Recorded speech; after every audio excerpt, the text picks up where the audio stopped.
Hello again guys, welcome back. This is Comic Kid here again, and today I'm actually super excited to debut an all-new set piece for you guys. So I hope y'all enjoy it. It should look a lot cleaner, hopefully. And the other thing y'all might notice is that there's also no reference figures in there for today, and that is because we are talking about some of my personal favorite indie stories. Now, I haven't talked too much about indie books in the past on the channel, and I'm really not quite sure why. Plenty of people actually prefer indie comics to the big two.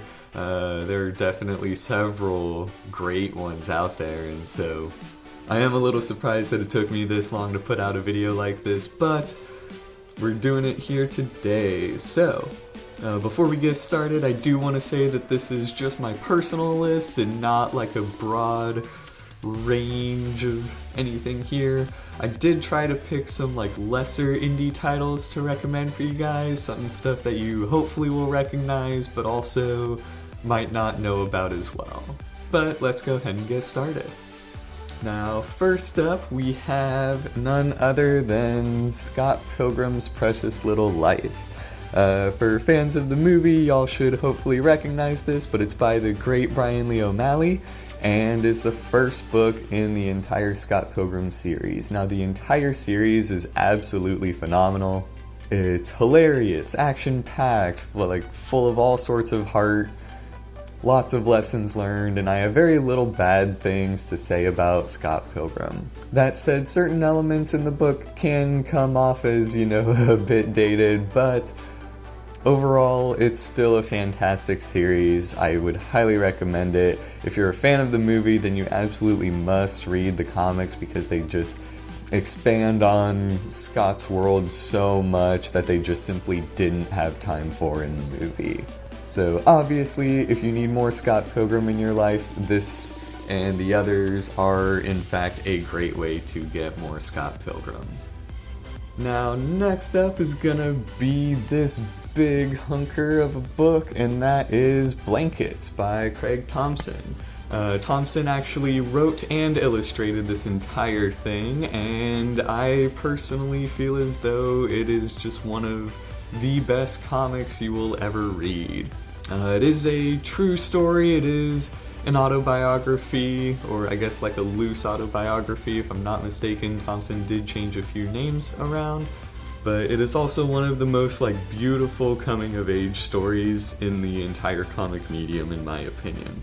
Thompson's art fits perfectly with the story overall, and he just does a phenomenal job.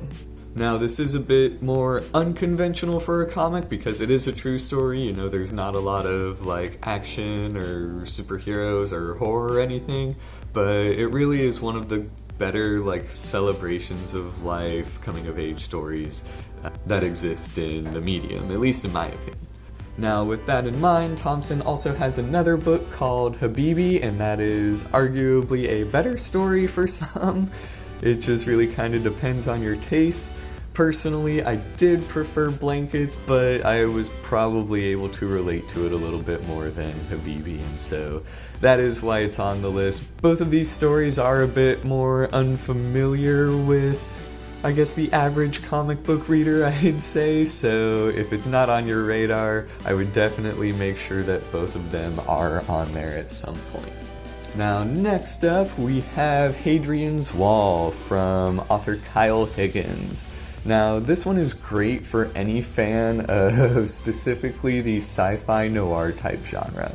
Effectively, this detective is hired to investigate the murder of his ex-wife's new husband, and he has to go to the ship Hadrian's Wall, which is in outer space, to do so. Now, Higgins does a great job of world building throughout this story, and that's actually one of the things that I really wish he kind of got the chance to expand on. The story itself is still really solid, and the ending might not be for everyone just because it is a kind of classic, I guess frustrating noir ending in some sense, but The world itself still has a lot of potential, and I would love to see Higgins revisit at least this world at some point later down the line. He does not have to do the same characters by any means, but I am very intrigued by the entire world in this and just was totally absorbed. Like I already said, this one's not going to be for everyone, and the ending might make or break the book for some people, but I do think it's worth your time, especially if you're a sci-fi fan and you're looking for something a bit more atypical out there. Now, next up, we have one that y'all are very likely to be unfamiliar with, and that is Renato Jones, The 1%. And it is written and illustrated by Kari Kyle Andrews, and I really hope I'm saying his first name correctly. Now, as far as the story itself goes, it's kind of like a more extreme James Bond, you could say, with like a little bit of Punisher mixed in there. It does feature a little bit of social commentary, but effectively you have this guy going around slaughtering the super wealthy who are getting away with all these crimes just because of their status. And so I feel as though Andrews does have a pretty strong story, and there is a sequel to this one as well that I did think was weaker than the first, but was still half decent. Now, the thing that's going to make or break this story for a lot of people is Andrews' art. It's a very unique type of art style, and it's just not going to be for everyone. There's a lot of like uneven lines and some unique shading, and personally I love everything about his art, but it's definitely not going to be for everyone. So if you're an art fan and like the more unique type stuff, then I would definitely recommend that one. But if you thought that cover looked kind of gross and weird, then the entire book looks like that. So there is that to consider as well. Now, next up is one of the most popular indie options in the industry, and that'll be none other than Brian K. Vaughan and Fiona Staples' Saga series. This one is great. It's like every genre rolled into one. You effectively have your Romeo and Juliet type characters. He is from a fantasy planet, she is from a sci-fi planet, and they fall in love, have a baby, and the story itself is about them living life on the run from their two warring planets who are both trying to get at them, as well as other groups and individuals who are caught in the same conflict. Now, Saga does have an incredibly strong story, and Fiona Staples' art is absolutely beautiful, but it is weird. If you're just getting into comics and whatnot, I would not necessarily recommend this until you already know how just weird comics can get at some times. For a brief example and a small spoiler, if you guys are uncomfortable with the idea of TVs having sex and that just is a really totally bonkers idea, then Saga might not be for you. Personally, it is one of my all-time favorite indie series, and I cannot recommend it enough. Everything about it is just absolutely phenomenal in my opinion, but it is weird. At the moment, the series is on hiatus. If I'm not mistaken, it was supposed to come back months ago, but it has not yet. And so everyone's waiting for that massive cliffhanger at the end of Volume 9 to get resolved, but it's not here just yet. So in the meantime, if y'all are interested, you have some catching up to do, but be advised, the series has not wrapped up yet. Supposedly it's at the halfway point, and it does end on a massive, massive cliffhanger. Those who have read it definitely know what I'm talking about. But still, Saga is absolutely great. If y'all are prepared for it and think you can handle it, I highly recommend it. Now, next up, which is also from Brian K. Vaughan, is Y the Last Man. Now, this one has been in movie, TV show adaptation hell for several years now, and they keep trying to make it because it is such a good story, but something keeps happening behind the scenes. I don't know whose fault it is or what, but it always seems like it struggles to get off the ground. Now, The story itself follows Yorick Brown and his monkey Ampersand, as they are the last two living things with a Y chromosome on the planet Earth. Following what can only be described as the apocalypse, every living thing with a Y chromosome just suddenly drops dead, leaving only Yorick and Ampersand in a world of only women. Now, the series does do a great job of exploring and highlighting gender roles, and so there is that as well. But the entire thing is just great. It's well paced. The action is not too extreme. It's kind of a very realistic story at the same time. Imagine kind of like The Walking Dead. You totally believe all the situations the characters find themselves in, despite it being such an extreme situation at the same time. But it does offer a lot of good things to consider, and the whole thing runs 10 volumes if you bought them this way, but I believe the current prints only have 5 volumes now. So it is a lot easier to read nowadays, and I love this series. A lot of people are kind of split on their opinion of how it ended. Personally, I love the ending, but on the off chance that it does actually become a show, I do highly recommend it for you guys. Everything about it is just really, really solid. Now, next up is going to be none other than Robert Kirkman's Invincible. Now, most of y'all probably know Robert Kirkman for stuff like The Walking Dead, but Invincible is honestly the better series in my opinion. That said, I'm not a huge fan of zombies, and I don't dislike The Walking Dead by any means. I just thought Invincible was much stronger in many ways. Now, keep in mind this is definitely not a horror book. Volumes 1 and 2 actually kind of start off as family books, and then by the time he gets to 3, it kind of seems he just throws it out the window, and it's a pretty mature book from there on. The series gets incredibly graphic and incredibly heavy at times, dealing with all sorts of subject matter that you don't see too often in comics. And so it's just a fantastic series. It's coming out real soon in an animated series on Amazon. And so if you guys want to start it, this is it. The entire thing runs 25 volumes, I believe. Eventually I got it in single issue format, and so I do think it got up to 25.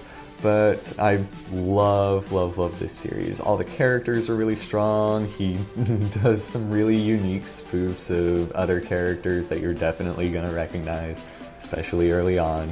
And I just absolutely love everything about Invincible.